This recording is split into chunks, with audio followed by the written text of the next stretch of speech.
Ναι. Έλα ρε, κατεβαίνω Sax Sport Club. Θα έρθεις κοντά? Ναι, τώρα ετοιμάζομαι.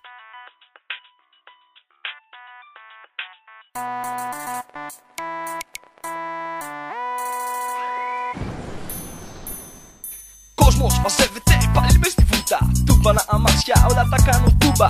Όπως κάθε βράδυ υπάρχουν και οι μπάτσοι. Ξανά σου λένε τι κάνεις, μετά σου λένε εντάξει. Και πάμε πάλι να μιλήσουμε για κόντρες. Τις παλιές ημέρες που βλέπαμε τσόντες. Τα μητρία όλα να κάνουνε σγούρες. Κι όλοι οι άλλοι να κοιτάνε σαν χαμούρες. Υπάρχουνε οι γρήγοροι, υπάρχουν και οι αργοί. Μα μέσα σε όλα αυτά υπάρχει και η ζωή.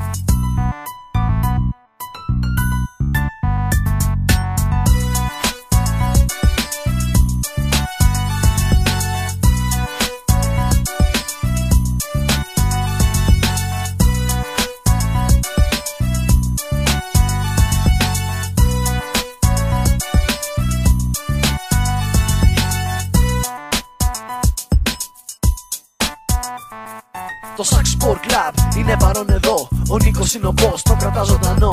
Ακολουθούν τα σάξο που βαράνε κόφτες. Έτοιμοι οι μάγκες και κρύβονται οι κότες. Γύρω τους μαζεύονται να δούνε τι υπάρχει. Είναι ένα σαξάκι που παίρνει τη μάχη. Βίες με μια ροένα και το μοτέρ ουρλιάζει. Δύσκολη η μάχη, μα το σάξο την βγάζει. Η SSC ομάδα τα τέρατα εμφανίζει. Και τα μυαλά του κόσμου πάλι τα ζαλίζει. Φίλτρα μοτέρ, τουρμπίνες να σφυρίζουν. Σφυρίλα τα πιστόνια, τα λάστιχα να τρίζουν. Τροφές με τα 4, τα DTS κρατάνε. Σηκώνουν το χειρόφρενο και λένε ξαναπάμε. Ευθεία μόλις βγαίνουν και κάνουνε στην άκρη. 200 άλογα παίρνουν και αυτό τους λέει κάτι. Πρόλαβα να δουν ένα σήμα στο φτερό.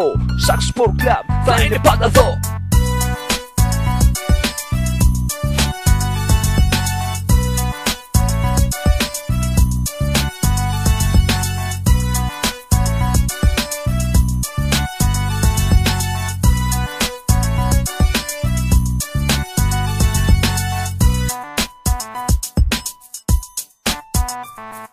Σε κάθε του συνάντηση τα μέλη είναι εκεί. Μαζί παντού πηγαίνουν με ήλιο και βροχή. Πονάφλιο και Κέρκυρα, Καλάβρη τα χασιά. Από Βόρεια Ελλάδα και Κόρινθο μεριά. Αμέτρητα σαξόραλα και τρελά μοτέρια. Προσπέρασε στα γρήγορα με κόφτες στα μαχαίρια. Συναντήσεις κανονίζουν σε κάθε ευκαιρία. Με τους Γάλλους στη σειρά πηγαίνουνε πορεία. Σε κάθε εποχή και στο κρύο του χειμώνα. Να σύννεφο καπνού θα θολώνει την εικόνα.